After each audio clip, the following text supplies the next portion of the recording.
Surprise!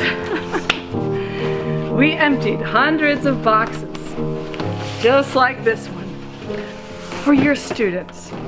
This was our response to the COVID pandemic, when things were seeming like education is simply going to be on a computer screen. We at STEMTaught wanted to make sure that hands-on did not stop. Yeah, so 2 kids in your class helped make these kits. That's pretty cool. You guys are all looking at your stuff. Do you know what we're gonna do today?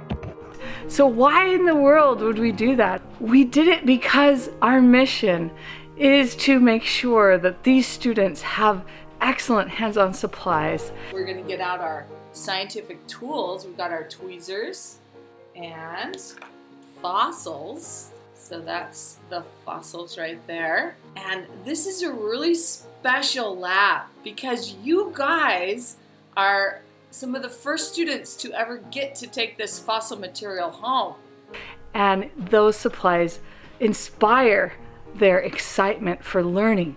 So I want everybody to pull out the kit that has the yeast desk. We've been working with classes the past 2 weeks with their kits, and you would not believe the excitement level that we are seeing. But one like this. Oh wow, look at Melody. Melody has 1, 2, 3, 4, 5 pieces of shell. That's wonderful, Melody. Students will get on their Zoom call and they'll be showing us their kits, and then they'll be calling out to their parents, "Mom, I'm starting science." They're just so excited. We got all of our important science tools here because we're gonna use all of them. So I organized mine, so I know where mine are. And we hope that this blesses the lives of your students. Sorry to interrupt, but it dissolved. Dissolved. It did! Good job! I think I also have baking powder because it is thick enough and I can hear it. You in can water. hear it! What a fabulous scientist!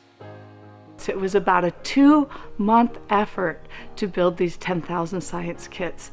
And like I said, so many beautiful volunteers. We had homes, we had deliveries to homes, and people would pack them there. We had kids that would come with their families. We also had a wonderful effort from the service missionaries. We're so grateful for their help. They sent multiple volunteers over every day for the ending couple weeks of the project. And all those people coming from the community to bring this goodness to your students is quite exciting. Another important part of this kit being successful is that it is already prompted in your STEMTaught journal. So you'll have the experiments laid out for you, and since we're not at school, they have their own kits. Sweet, so then what you're gonna do if you have the glue mixture and the powder, these are very different. One's a liquid, one's a powder. We're going to combine them and see what happens. And it has the instructions on the things they'll need, the things that they'll do, and they'll get to design experiments and record data. And so as a teacher, you've got the power to run these labs because we've built out the prompts in your STEMTaught journal. Do you want to tell us, Owen, how you decided to sort your fossils? I have the phosphate pebble. Very good. And the coral and the seashell, the teeth and the rocks. I'm so proud of you, Owen. That's a great scientist right there. Now, one thing you can do, Owen, is you can start to count.